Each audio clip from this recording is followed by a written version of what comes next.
Then there were other verses we read tonight that drew me into a different zone altogether. They were about talaq. Talaq means divorce. You know, we get married, we want the marriage to work, we're excited the day that the vows are exchanged and the day that everything is happening, we're so excited, and thereafter, do you know what? Subhanallah, things start falling away.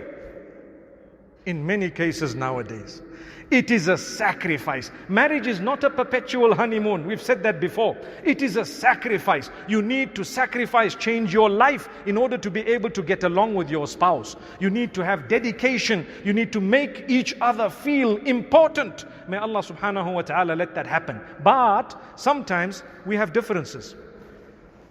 In some cultures and faiths, divorce is not permissible at all. You married, that's a life sentence, it's over. Literally a life sentence.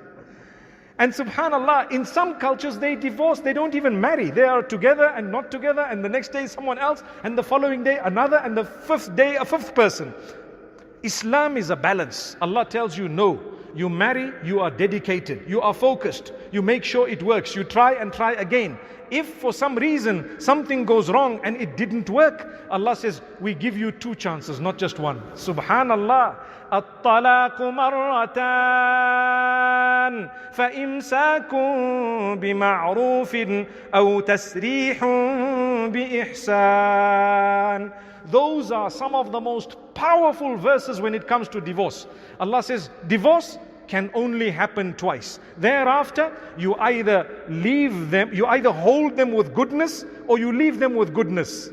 You hold them in a way that is known, that is common, that is the norm, or you release them with goodness, with kindness.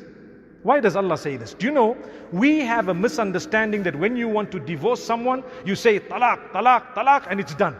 No, that is a wrong way of doing things. Did you know that that is sinful? It is actually prohibited to say that and to do that. You're not supposed to be issuing more than one at any given time. So those who tell you that's how you divorce, they don't know. Allah says you only divorce once, and then you still have a chance. If, for example, you want to reconcile after that, there is a scope, because Islam is based on mercy. Subhanallah.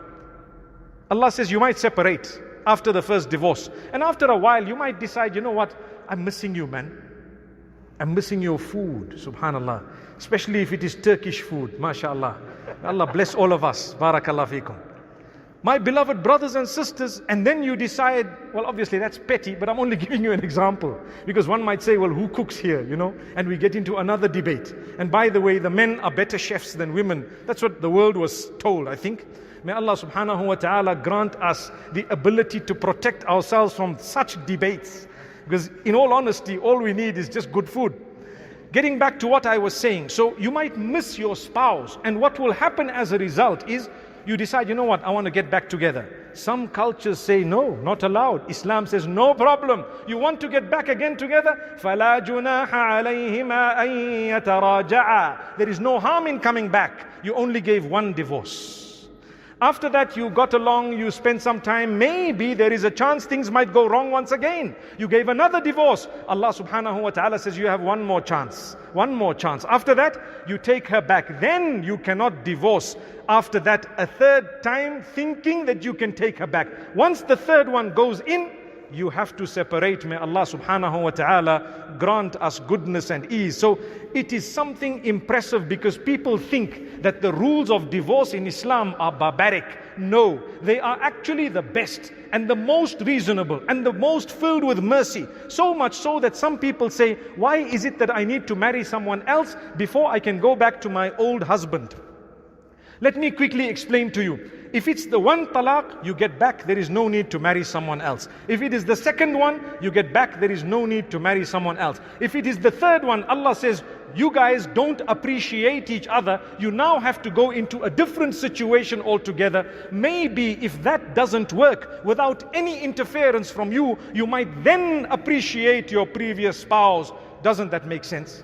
Doesn't that make sense? I drove a Toyota for many years. Sorry to give you the example of motor vehicles.